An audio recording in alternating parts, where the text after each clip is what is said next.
Programme की शुरुआत करेंगे। पहलगाम आतंकी हमले के बाद भारत में गम और गुस्से का माहौल बना हुआ है। इसकी जवाबी कार्रवाई के तहत भारत ने सभी पाकिस्तानी नागरिकों के वीजा तत्काल प्रभाव से निरस्त किए थे, जिसके बाद सभी पाकिस्तानी नागरिकों को 48 घंटे के अंदर यानी 27 अप्रैल तक भारत छोड़ने का आदेश दिया गया था। इस दौरान भारत ने सार्क वीजा एग्जेप्शन स्कीम के तहत पाकिस्तानी नागरिकों को जारी वीजा भी निरस्त कर दिए थे।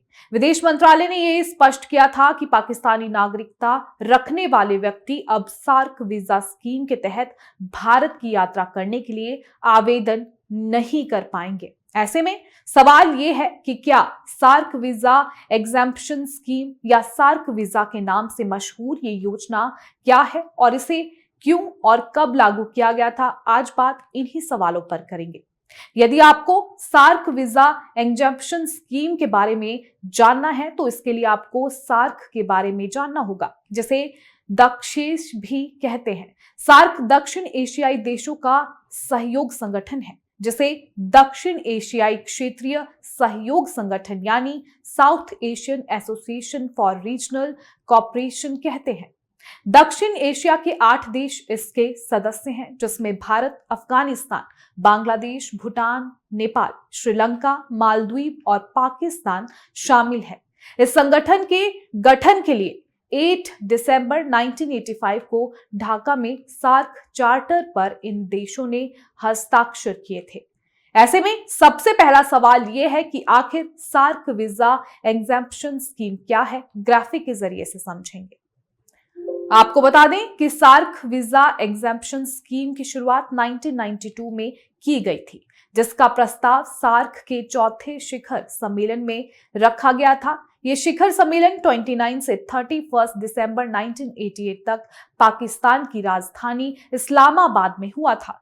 इस प्रस्ताव में तय किया गया था कि सार्क देशों के अलग अलग कैटेगरी के सम्मानित लोगों को एक विशेष यात्रा दस्तावेज के जरिए एक दूसरे के यहाँ यात्रा करने पर वीजा लेने की बाध्यता से मुक्त किया जाएगा। यानी उन लोगों को इन 8 देशों भारत, अफगानिस्तान, बांग्लादेश, भूटान, नेपाल, श्रीलंका, मालदीव और पाकिस्तान में आने जाने के लिए बार बार वीजा नहीं लेना होगा।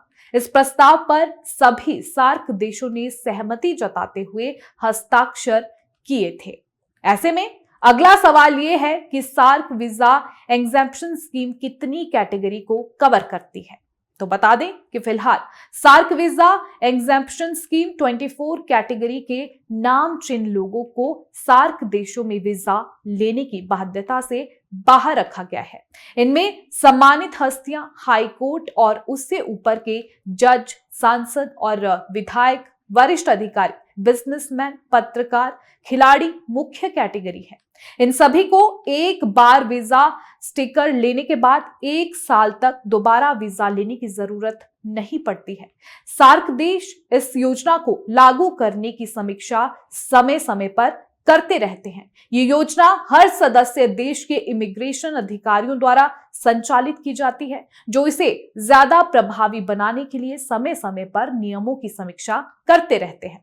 आपको बता दें कि सार्क वीजा एग्जेम्पशन स्कीम के तहत बिजनेसमैन को खास वरीयता दी गई है। सार्क वीजा एग्जेम्पशन स्कीम के तहत बिजनेसमैन कैटेगरी के लोगों को खास वरीयता दी जाती है। केंद्र सरकार की तरफ से साल 2015 में शेयर किए दस्तावेज के मुताबिक सार्क देशों के नागरिकों को बिजनेस कैटेगरी के तहत भारत की यात्रा करने पर 5 साल तक का बिजनेस वीजा दिया जाता है।